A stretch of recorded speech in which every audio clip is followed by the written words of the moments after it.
नमस्कार विद्यार्थियों। राजकीय महाविद्यालय नीम का थाना के ऑफिशियल यूट्यूब चैनल पर आप सभी का हार्दिक स्वागत है। आज हम बीए प्रथम वर्ष में समाजशास्त्र विषय में पेपर जो हमारा सेकंड है, सोसाइटी इन इंडिया, भारत में समाज, उसमें अध्ययन करेंगे। तो आज का जो हमारा विषय है, जो पहली इकाई है, पहली यूनिट है, उसका जो टॉपिक है मार्क्सवादी दृष्टिकोण या मार्क्सवादी उपागम से भारतीय समाज का अध्ययन। तो इससे पहले हम टेक्सचुअल व्यू, फील्ड व्यू और का व्यू हम देख चुके हैं।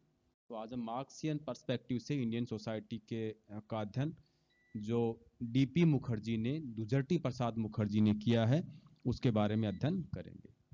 तो प्रश्न आपका जो परीक्षा में है वो यहाँ पर इस तरह से आता है कि मार्क्सवादी उपागम क्या है या मार्क्सवाद क्या है, और इस उपागम से भारतीय समाज का अध्ययन किस समाजशास्त्री या किस भारतीय समाजशास्त्री ने किया है, और उनके अध्ययन की फाइंडिंग्स क्या है, और उन्होंने भारतीय समाज के बारे में क्या कहा है, वर्णन कीजिए। एक ही प्रश्न बनता है, बड़ा या छोटी भी, इसमें कई प्रश्न इसमें बन सकते हैं। तो सबसे जो पहली इस हमारे जो लेक्चर में बात आती है, जहाँ दृष्टिकोण की बात तो हम देख चुके हैं, सबसे पहले बात आती है मार्क्सवाद कि ये मार्क्सवाद क्या चीज है, मार्क्सवाद है क्या। तो इसमें दो शब्दों से जो शब्द बना है ना मार्क्सवाद, ये दो शब्दों से मिलकर के बना है, मार्क्स और वाद। दोस्तों हमेशा ध्यान रखना कि जिस शब्द के आगे वाद लग जाता है, जिस शब्द के आगे वाद लग जाता है, उसका अर्थ यह होता है कि उससे पहले वाले शब्द पे बहुत ज्यादा मतलब जोर दिया जाता है, या उसी दृष्टिकोण से, उसी चश्मे से, या उसी के इर्द गिर्द सारे विचार घूमते हैं, या उसी चाशनी में वो रंग रंग जाता है। जैसे मार्क्सवाद की बात हम पहले 1 मिनट के लिए इसको पॉज करते हैं समझने के लिए। हम बात करते हैं, आजकल की बात ये चल रही है कि बाजारवाद। तो बाजार का बात का मतलब क्या हुआ कि हर चीज बाजार के दृष्टिकोण से, यानी कि लाभ और हानि के दृष्टिकोण से देखी जाती है। जैसे बात आती है जातिवाद। तो जातिवाद के मतलब क्या हुआ कि हर चीज जाति के लाभ हानि को ध्यान में रखते हुए, जाति के हितों को ध्यान में रखते हुए, जाति के दृष्टिकोण से देखी जाती है, ना जाति के हितों पर बहुत ज्यादा बल दिया जाता है। तो ऐसे और शब्द बताओ जिसके बाद में वाद लग जाता हो। एक शब्द आता है भाई भतीजावाद।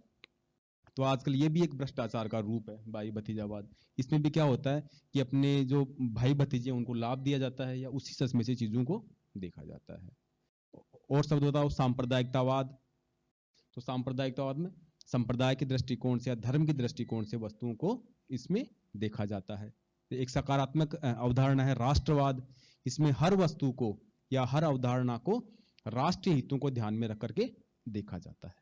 तो जिस शब्द के बाद में वाद लग जाता है, इसका मतलब पहले वाले शब्द पे बहुत ज्यादा जोर इसमें दिया जाता है, और उसके हितों को या उसके हितों को प्रमुखता इसमें दी जाती है। तो मार्क्स में क्या है कि जो मार्क्सवाद का मतलब मार्क्स पे बहुत ज्यादा जोर देना, ये क्या हो गया मार्क्सवाद, कि मार्क्स के विचारों पे बहुत ज्यादा जोर देना, या हर वस्तु को मार्क्स के नजरिए से ही देखना, वो क्या हो गया मार्क्सवाद। तो बात आती है, तो सीधे सीधे शब्दों में कहें कि हर वस्तु को या हर अवधारणा को या हर विचार को मार्क्स के दृष्टिकोण से देखना ही क्या हो गया मार्क्सवाद हो गया। तो थोड़ा व्यवस्थित रूप में हम इस परिभाषा को इस तरह से कह सकते हैं कि कार्ल मार्क्स के विचारों व कृतियों से निर्मित सिद्धांत तथा उनके सामाजिक राजनीतिक चिंतन और नीतियों के समूह को सामान्यतः मार्क्सवाद के नाम से जाना जाता है। कार्ल मार्क्स जो कि प्रमुख सामाजिक और राजनीतिक चिंतक और विचारक थे, उनकी उनकी पुस्तकें, क्योंकि आज वो जीवित नहीं है, उनकी पुस्तकें दी, उन्होंने जो विचार दिए, उन्होंने जो अवधारणा दी, उनसे जो एक विचारधारा का जो निर्माण हुआ, या उनसे एक जो चिंतन का जो निर्माण होता है, एक सिद्धांत का जो निर्माण होता है, उनने सामाजिक आर्थिक राजनीतिक जो चिंतन दिया उनसे, तो उन सब के समूह को क्या बोलते हैं हम लोग? मार्क्सवाद बोलते हैं। किस मार्क्स ने कोई एक शब्द में अपनी बात सारी बात नहीं कही, उन्होंने अलग अलग मार्क्सवाद ने सिद्धांत दिए, जैसे द्वंदात्मक भौतिकवाद, ऐतिहासिक भौतिकवाद, अतिरिक्त मूल्य का सिद्धांत, और अलगाव की अवधारणा, पूंजीवाद का विरोध और साम्यवाद। ये सब अवधारणाएं मिलकर के क्या कहलाती हैं? मार्क्सवाद कहलाती हैं। तो मार्क्सवाद के अंग कौन कौन से हैं? हम इसको कह सकते हैं, देखो, ऐतिहासिक भौतिकवाद, ऐतिहासिक भौतिकवाद,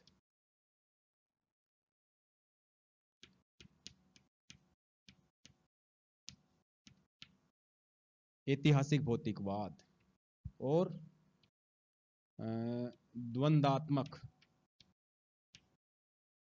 द्वंदात्मक भौतिकवाद, ऐतिहासिक भौतिकवाद और द्वंदात्मक भौतिकवाद। आधार संरचना व अधोसंरचना की अवधारणा भी कार्ल मार्क्स ने दी। आधार संरचना, आधार संरचना व अधोसंरचना।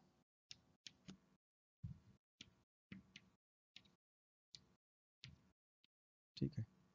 इसके अलावा मार्क्स ने कही अतिरिक्त मूल्य का सिद्धांत,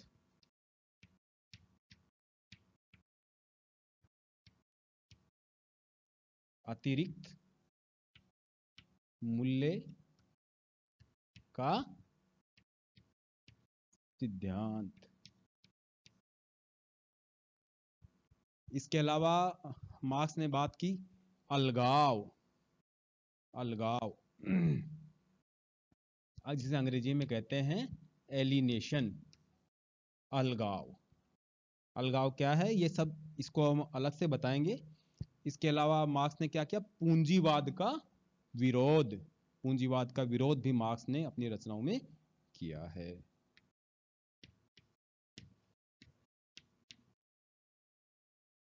पूंजीवाद का विरोध। और एक अवधारणा जो यहाँ पर पहले, बहुत पहले आनी चाहिए थी, इसको यहाँ हम लिख सकते हैं, आप चाहो तो यहाँ लिख देंगे, वर्ग संघर्ष। वर्ग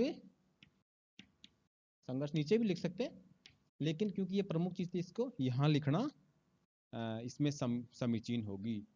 और उसमें लास्ट में साम्यवाद, ये साम्यवाद की स्थापना अपन मार्क्स ने साम्यवाद की बात की। तो इन सब को मिला करके, इन सब को मिला करके क्या बोलेंगे हम? मार्क्सवाद, मार्क्सवाद। क्योंकि इन मार्क्स के जो विचार हैं इन अवधारणाओं के इर्द गिर्द घूमते हैं। द्वंदात्मक सबसे पहले आती है इतिहास की भौतिकवादी व्याख्या। हम इसको शॉर्ट में इन चीजों को थोड़ा थोड़ा यदि हम देखें तो इतिहास की भौतिकवादी क्या? मार्क्स ये कहते हैं कि जो मानव का इतिहास है वो भौतिक पदार्थों या अर्थव्यवस्था के चारों ओर घूमता है, न कि विचारों के आधार पर। तो मार्क्स ने अपने जो इतिहास की व्याख्या की वो भौतिक पदार्थों के आधार पे की है। इसको थोड़ा थोड़ा एक एक लाइन में हम लोग थोड़ा समझने का प्रयास करेंगे। दूसरी बात की है मार्क्स ने वर्ग संघर्ष की बात। कार्ल मार्क्स ये कहते हैं कि समाज में, हर समाज में दो वर्ग होते हैं। एक तो शोषित वर्ग, जिसका कि शोषण होता है, और जिसको कि मार्क्स ने सर्वहारा वर्ग का नाम अपने शब्दों में क्या नाम दिया है? सर्वहारा। और दूसरा वर्ग होता है शोषण करने वाला या शोषक वर्ग, जिसको कि मार्क्स ने क्या बोला है? बुर्जुआ वर्ग बोला है। तो मार्क्स ने कहते हैं कि इनके हित क्या होते हैं? विरोधी हित होते हैं। कि जो बुर्जुआ वर्ग होता है वो सर्वहारा वर्ग का शोषण करता है। शोषण होने पर दूसरा जो पीड़ित वर्ग है वो एक सीमा तक तो शोषण को सहन करता है और उसके बाद में वो क्रांति कर देता है, और क्रांति के फलस्वरूप एक नई व्यवस्था का वहां पर जन्म होता है। वो व्यवस्था कुछ समय तक सही चलती है और बाद में उसके उस व्यवस्था में भी शोषक और शोषित पैदा होते हैं और आगे से आगे व्यवस्था चलती चलती रहती है। इसके बाद में मार्क्स ने बात की है, ये सारी जो अवधारणाएं हैं इनको अलग अलग आपस में परिभाषित नहीं किया जा सकता है। ये अवधारणाएं आपस में एक दूसरे से क्या इंटरलिंक हैं, जुड़ी हुई हैं। तो दूसरी इसमें बात आती है द्वंद्वात्मक भौतिकवाद की। वही मार्क्स ये कहता है कि जो भौतिक पदार्थ हैं, जो मानव के हित हैं, वो आपस में क्या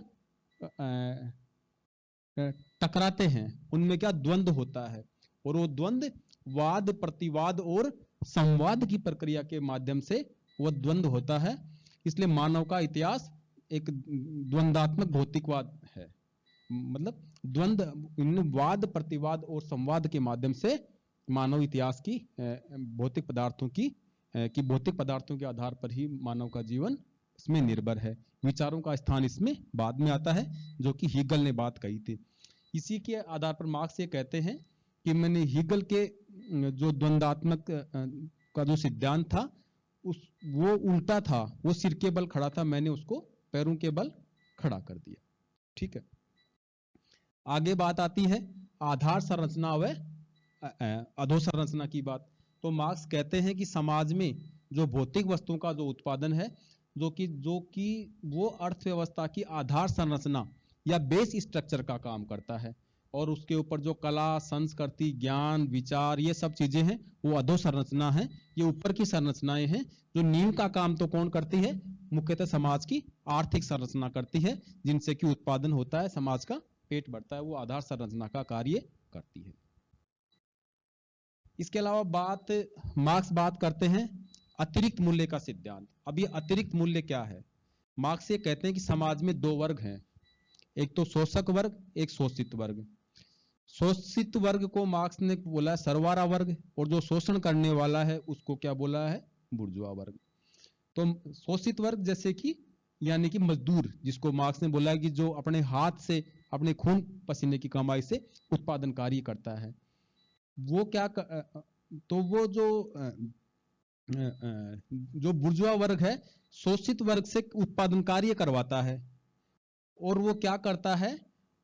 उस उत्पादित वस्तुओं की कम कीमत सरवारा वर्ग को देता है और उसे अधिक मूल्य पर बाजार में बेचता है। तो इन दोनों मूल्यों का जो अंतर है वो जो है वो पूंजीपति वर्ग, मजदूर, वो हिस्सा खा जाता है। बाकी वास्तविक मार्क्स की नजर में उसका वास्तविक स्वामी वो मजदूर वर्ग है, उसका सरवारा वर्ग है। तो ये जो मूल्य कौन सा, कि जितने मूल्य की कोई वस्तु मजदूर ने उत्पादित की है और उससे ज्यादा मूल्य जो कि उसने उसको बाजार में बेचा, ये जो अंतर है इसको मार्क्स ने अतिरिक्त मूल्य बोला है, और ये पूंजीपति वर्ग हड़प जाता है, उनका शोषण करता है। तो इस मूल्य को मार्क्स ने अतिरिक्त मूल्य कहता है, और अतिरिक्त मूल्य ही एक तरह का जो शोषण जो किया गया है उससे पैदा हुआ है अतिरिक्त मूल्य। अब बात आती है अलगाव की। मार्क्स कहते हैं कि ये सब जो शोषित वर्ग है, जो पीड़ित वर्ग है या जो मजदूर वर्ग है, वो क्या करता है कि वो मेहनत तो खूब करता है, लेकिन वो अपनी मूलभूत आवश्यकताओं की पूर्ति भी नहीं कर पाता है। इससे उस वर्ग का उत्पादन की वस्तुओं से और उत्पादन की प्रक्रिया से अलगाव हो जाता है, वहां से उसका मन उचट जाता है। तो इस प्रक्रिया को मार्क्स ने अलगाव की बात उसने कही है। पूंजीवाद का विरोध। कार्ल मार्क्स ने पूंजीवादी व्यवस्था का विरोध किया है। मार्क्स कहते हैं कि पूंजीवादी व्यवस्था में मजदूरों का शोषण किया जाता है, ये व्यवस्था मजदूरों के शोषण पर आधारित है, इसलिए इस व्यवस्था का मार्क्स ने विरोध किया है। और अंतिम बात, मार्क्स साम्यवाद की बात मार्क्स अपने लेखनों में करते हैं। मार्क्स कहते हैं कि जब शोषण ज्यादा बढ़ जाएगा तो मजदूर वर्ग है, जो सरवारा वर्ग है, वो पूंजीपति वर्ग के खिलाफ होकर के आंदोलन करेगा, और जो अंत में जो व्यवस्था होगी वो साम्यवादी व्यवस्था इसमें होगी। उसमें उत्पादित वस्तुओं पर और उन पर सभी का अधिकार होगा, और सभी अपने क्षमताओं के अनुसार श्रम करेंगे और अपनी आवश्यकताओं के अनुसार उसका उपभोग करेंगे। तो इस प्रकार जो मार्क्स के जो विचार हैं वो इन विचारों के आधार पर इन अवधारणाओं के इर्द गिर्द घूमते हैं। और इन संपूर्ण विचारों के खाके को मार्क्सवाद के नाम से जाना जाता है। और इस दृष्टिकोण से जो भी समाजशास्त्री विचार करता है या जो भी चिंतक विचार करता है उसको मार्क्सवादी विचारक बोलते हैं। तो इस प्रकार से ये मार्क्सवाद की बात आई, या मार्क्सवादी ये दृष्टिकोण हो गया, नजरिया हो गया। तो आपके प्रश्न इस तरह से आएगा कि मार्क्सवादी परिप्रेक्ष्य क्या है, मार्क्सवादी दृष्टिकोण क्या है, और भारतीय जो इस मार्क्सवादी परिप्रेक्ष्य में डीपी मुखर्जी का योगदान बताइए, या किस समाजशास्त्री ने भारत में अध्ययन किया, ये बात कुछ तो आपको डीपी मुखर्जी का नाम ही लिखना है। तो मार्क्सवादी बात आई तो आप यही कहेंगे कि कार्ल मार्क्स के विचारों व कृतियों से निर्मित सिद्धांत तथा उनके सामाजिक राजनीतिक चिंतन और नीतियों के समूह को सामान्यतः मार्क्सवाद के नाम से जाना जाता है। इसमें निम्नलिखित अवधारणाएं, निम्नलिखित सिद्धांत प्रमुख हैं: ऐतिहासिक भौतिकवाद, वर्ग संघर्ष, द्वंद्वात्मक भौतिकवाद, आधार संरचना, अधिसंरचना, अतिरिक्त मूल्य का सिद्धांत, अलगाव का सिद्धांत, साम्यवाद, पूंजीवाद का विरोध। इन सब चीजों को लिख करके आप ये बताएंगे, इन सबको सम्मिलित रूप से, संयुक्त रूप से मार्क्सवाद कहते हैं। अगली कक्षा में हम मार्क्सवादी दृष्टिकोण से डीपी मुखर्जी ने भारत के समाज के अध्ययन में क्या योगदान किया, उनके बारे में हम लोग देखेंगे। आज की क्लास यहीं समाप्त होती है। धन्यवाद, नमस्कार।